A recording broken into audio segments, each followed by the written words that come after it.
গাছের ডালের উপরে বাজ পাখি তার বাচ্চাদেরকে নিয়ে থাকতো।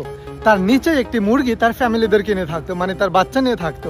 একদিন ওই বাজ পাখির একটি বাচ্চা নিচে পড়ে গেল মুরগির ভিতরে। তখন সে ওই মুরগির সাথেই বড় হতে থাকলো। বড় হতে হতে সে মুরগির মতোই খাবার খাচ্ছিল, মুরগির মতোই হাঁটছিল। সে ভুলে গেছিল যে সে একটি বাজ। একদিন বড় একটি বাজ তাকে দেখতে পেল। ওই বাজ পাখি ছোটকে জিজ্ঞেস করলো, তুই তো একটি বাজ, তাহলে তুই পা দিয়ে কেন চলছিস? তোর তো উড়ে উড়ে চলার কথা। তখন ছোট্ট বাজ বলল, না, আমি একটি মুরগি, আমি কিভাবে উড়বো?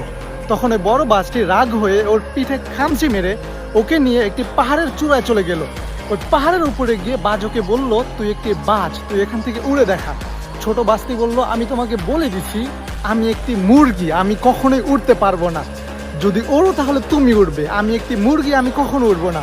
তখন বড় বাজটি রাগে ওকে ধাক্কা দিয়ে পাহাড় দিকে ফেলে দেয় এবং ও পড়তে পড়তে মৃত্যুর ভয়ে উড়া শিখে যায়।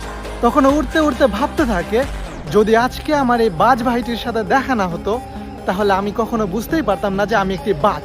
ঠিক তেমন তোমার ভিতরে যে শক্তি লুকিয়ে আছে, তুমি সেটা বুঝতে পারবে না। যদি তোমার জীবনে বাজের মতো কোনো মানুষ ধাক্কা না দেয়, তাহলে তুমি কখনোই বুঝবে না তুমি আসলে কি। তোমার প্রয়োজন একটি বাজের মতো বন্ধু পাওয়া, যে তোমাকে বুঝাবে তুমি আসলে কে। তোমার ভিতরের রূপটি তোমাকে বুঝতে সাহায্য করবে। আর যদি তুমি মুরগির মতো লোকদের সাথে চলো, তাহলে সারাটি জীবন তুমি একটি মুরগির মতোই থেকে যাবে।